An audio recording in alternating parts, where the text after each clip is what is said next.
kecantikan ning nyatane dadi penyanyi malah luwih kondang.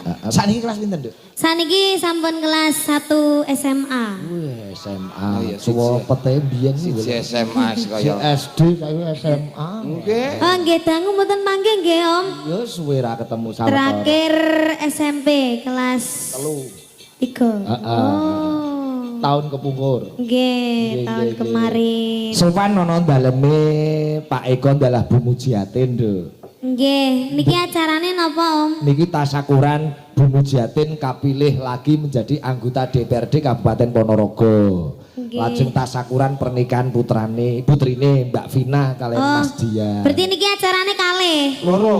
Sing setunggale tasyakuran, sing setunggale pernikahan. Nggih kagem Ibu Mujiatin, semoga panjang umure. Amin. Halo Bunda, sehat selalu. Amin.